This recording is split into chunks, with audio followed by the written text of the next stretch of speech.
Hello and welcome to Prime Time, my new interview series where we're going to try and have insightful conversations with inspiring youngsters. And I'm absolutely delighted that the first episode and my first guest is a Delhi-based high school student, Manvi Jain. And Manvi is a multifaceted, remarkable student. She's an artist, she's a writer, she started a newsletter.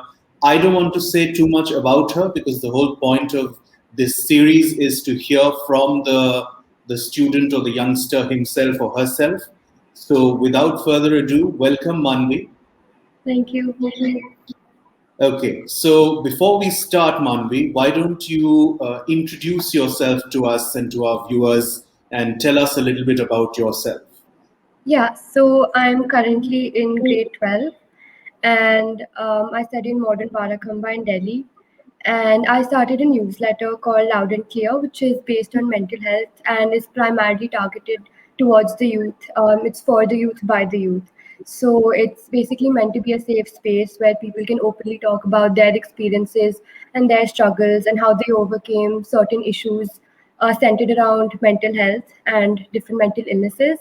And it's meant to be a completely safe space where you can talk about it without fear of any sort of judgment.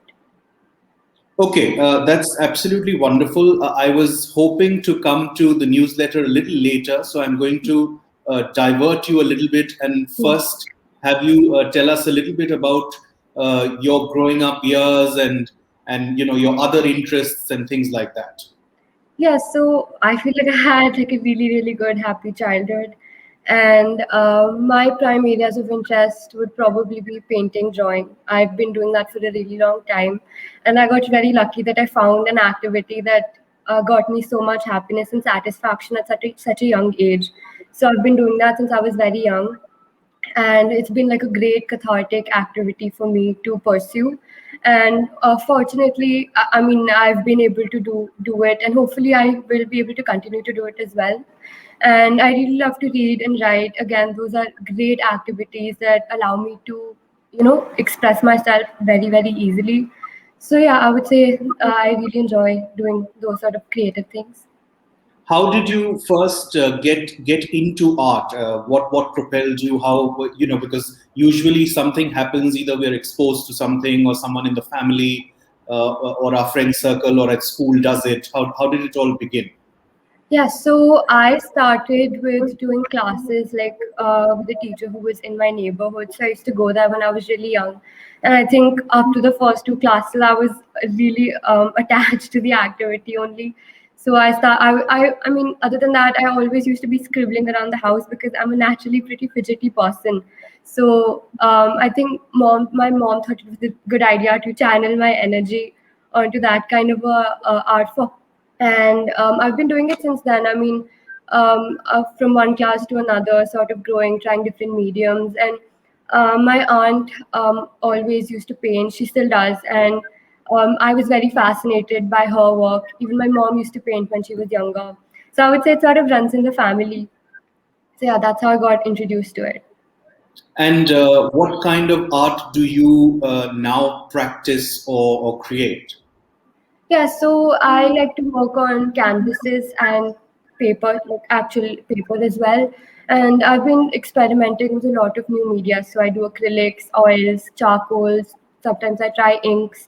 So yeah, I would say I try not to limit myself. I mean, the more I try, the more I will understand what sparks my interest. So yeah, I'm trying different things every day. And what kind of, I mean, you spoke a little bit about the mediums, but Right. what do you generally end up creating or drawing or painting? What are your subjects usually? Oh, when I first started working on canvas, I would do a lot of floral or nature-centered pieces because I feel like that was a good way for me to start understanding compositions, and then I progressed. And now I feel these days I'm leaning more towards sort of abstract, modern compositions where it's not based on a realistic landscape. So I feel like it's progressed into a pretty different direction. But yeah, more abstract, more different color themes, stuff that you would not actually see in a natural setting. Wonderful. And any artists that inspire you that come to mind?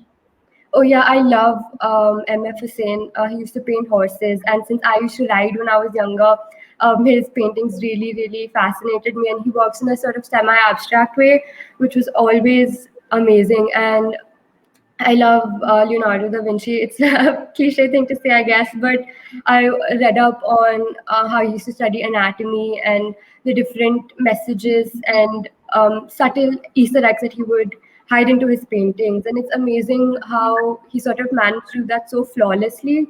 And only when you pay special attention to his work will you actually notice that it's there.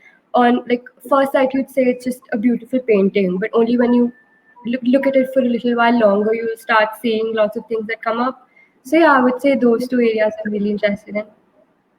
Tell me something. You're obviously very passionate and serious about art. I'm going to ask you maybe a slightly confusing question, but this happened to me actually when I was at school as well. And now that was prehistoric. I went to school 25 years ago.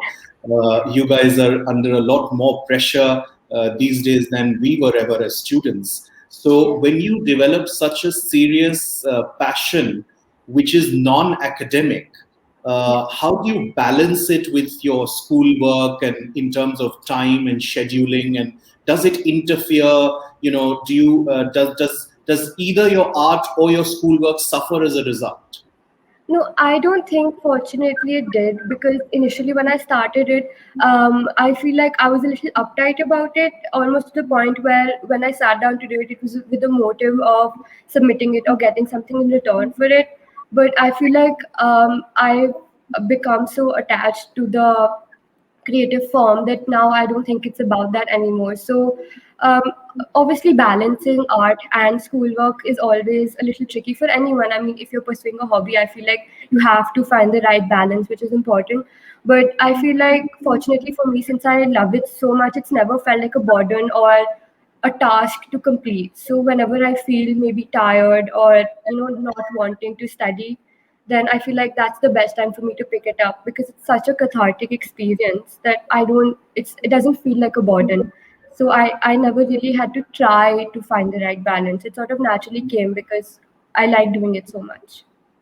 Okay. And what if somebody, after watching this interview, was curious about your art? Can they find it somewhere? Do you exhibit or do you have it?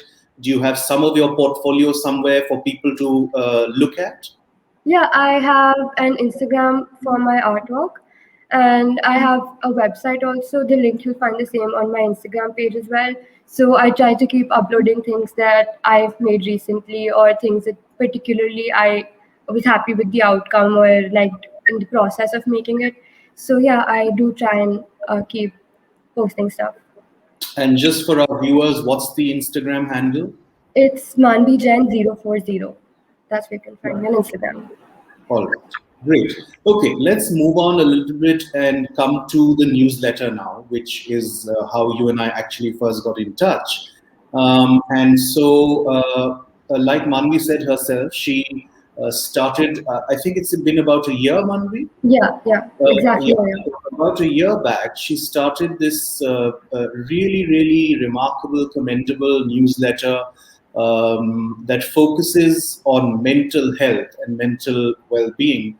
I want you to tell us in as much detail as possible why you started it, what was its genesis, what was your thought process, etc. Yeah, so when I was actually going to school before the whole pandemic lockdown situation started, I would see a lot of peer pressure, or you can even call it bullying, but it was at a very subconscious level that it came naturally, or, because in that stage of growing up, you really don't think about these things to that degree. And I feel like there had to be better ways of spreading information to people my age and talking about it. What are the better ways to cope with it, to overcome it, to stop doing it yourself? If you're subconsciously hurting someone, then what's the best way to realize it and to stop it, right? And other than that, when I was giving my 10th grade final exams, you know how much pressure there is on that one set of exams. So I would see my friends and my classmates in this constant state of stress and anxiety for it was for over a month. And I felt like myself, I was under so much pressure because of those five papers that I was losing focus or losing touch with other aspects of my life. So the best way to overcome, I feel, these situations is to talk it out or to talk to people who have had similar experiences. And unfortunately, with our parents, it's really not the same talking to them about it because there's been a whole paradigm shift and a generational gap, right? So I feel like the best way to communicate is with people our own age who are going through the same situation in that moment itself. And um, people often say that it's not that big a deal, everybody's gone through it. And, I feel like that sort of judgment really makes the situation worse. So I felt like maybe a platform where people could present their opinions, their experiences, what they did to cope with it would be a very good thing, right? Because mental health, fortunately, now is getting a lot of attention. And I feel like it needs to progress that way only. So, yeah, I feel like that's another reason why I started it. Okay, and so when you did decide to start it, how did you logistically go about it? How did you sort of, obviously you required a team and things like that. So how did all of that come about? So I started it with one of my friends who's studying psychology with me in my class only, and she's also very interested in this subject. And so she sort of both of us got talking. I did a lot of research as to what topics would be a good idea to discuss, talk about, and during the pandemic, it's become a lot worse. So it initially took a lot of research and time to get it, off the board. So we started talking about it, going through websites, all other people's blogs about mental health, trying to figure out what the best subjects would be to tackle in the beginning. And obviously, other than the content itself, it's important that it looks presentable. So, Sure. going to different websites, seeing what kind of formats, layouts, concepts would suit the topic that we had in mind.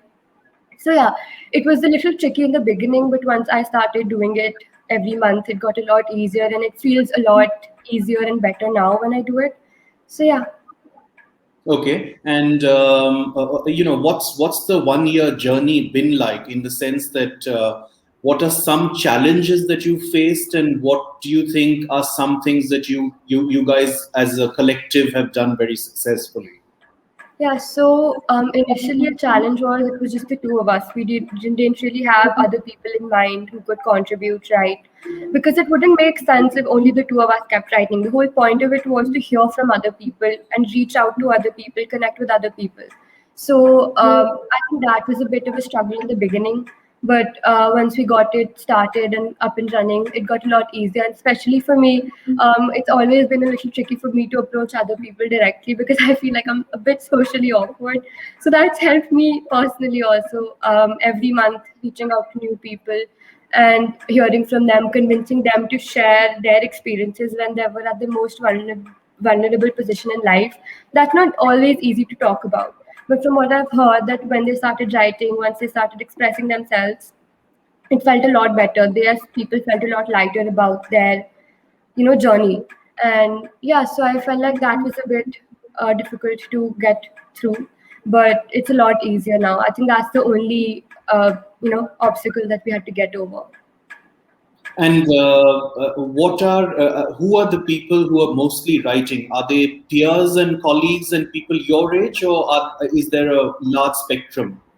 Yeah, I feel like I try to make it as wide of a spectrum as possible. I try and get an article from an adult at least every month so that we get an idea of what people older to us had dealt with. And obviously, as they grow older, they grow wiser, right? So, getting that Hopefully, perspective, how they had it's not dealt with. always the case, but hopefully. So how they had dealt with different things in their life, because at the end of the day, even with the generational gap, our experiences don't vary to that degree. So getting an article from an adult and how they cope and the activities that they are pursuing was always a good thing. But I tried to get people my age to talk about it more because the connect would be, since our audience is mostly people around my age, the connect would be deeper if they heard from the same audience, the same target Certainly. group. So yeah, I try Right. to keep it a little broad. Okay, and tell us the name of the publication and where one can find it. Yeah, the newsletter itself is called Loud and Clear, and you can find it on Instagram as well. And I have a website for it as well, where you can access all the old publications plus subscribe to receive the new ones at the beginning of every month. And it's called Loud and Clear itself. If you search it, you'll be able to find the link for it. So Why did you name it Loud and Clear? because I feel the same priority is not given to mental health as it is given to physical illnesses, right? If you broke your arm, nobody would question your absence from school for a week. But Hmm. I feel like people and the taboo and the stigma surrounding mental health really needs to go. I mean, it's about time that people started talking about it in a way, and they should not be ashamed of their struggles and what they have overcome in life. So I feel like it's important to be bold and to talk about it in a very unapologetic way. So I feel like that's where I got the name from. Okay. And finally, before we conclude, I definitely want to ask you. You might feel that this is a slightly awkward question, but if there's because my hope actually from this series of interviews is that even if it's mostly older people who are watching the interview, they certainly make their children watch the series as well. So, if I was to ask you in this time of the pandemic, where we've all been quite frustrated and down and out and indoors and locked in, and there's complete chaos going on in the world, what would sort of your one message be to people your age or people at school at this stage? I would say just don't give up on yourself. Don't give up on the activities you like to do, because obviously this time it's been almost 2 years, a year and a half. So I feel like it's gotten very depressing. And there was a point where I also felt that I was stuck in a rut. It was just got too continue. I mean, it was just too much of a pattern, and there was nothing new, nothing exciting happening. Obviously, which is understandable. We're in a global crisis after all. But I would just say that to not give up, to sort of keep hope and faith that it'll get over. You'll be able to go back to normal very soon. Just do social distance, keep yourself safe at the moment, and hopefully it'll get better soon. And to just hold on to that hope for a little while longer, and not to succumb to that overwhelming feeling of sadness or being stuck What in a have, place. what have you specifically done in terms of a few steps or tips or tricks or things that you're doing to stay positive and sane through this Yeah. yourself? So I've been drawing and painting a lot more than I would have before. So even with the newsletter, I try and draw, put my own inputs there. So that's really helped, because keeping it bottled up is possibly the worst thing you could do when you're feeling that kind of sentiment that strongly. So I feel like doing things that you genuinely enjoy, spending time with family, talking to family, stuff like you wouldn't have done before. So I've been having Zoom calls with my friends, talking to my family a lot more, staying more in touch with people. Just to talk to them, see what they're feeling like, talk to them about what I'm feeling. Always helps to talk about it. I feel like that's the most important thing you could do. All right. So what you're saying, if I hear you correctly, is communication is key. Rather than going Yeah, into a shell, it's 100%. all the more important to sort of get out there and expose your vulnerabilities and your thoughts and feelings and solicit the same from others and have a Yeah, discussion. yeah. All right, great. So it's been wonderful chatting with you, Manvi. I Thank you. hope a lot of people watch this interview and they see your art and they follow your newsletter. And thanks very, very much for being part of the first episode of Prime Time. Thank you so much. Stay safe and be well.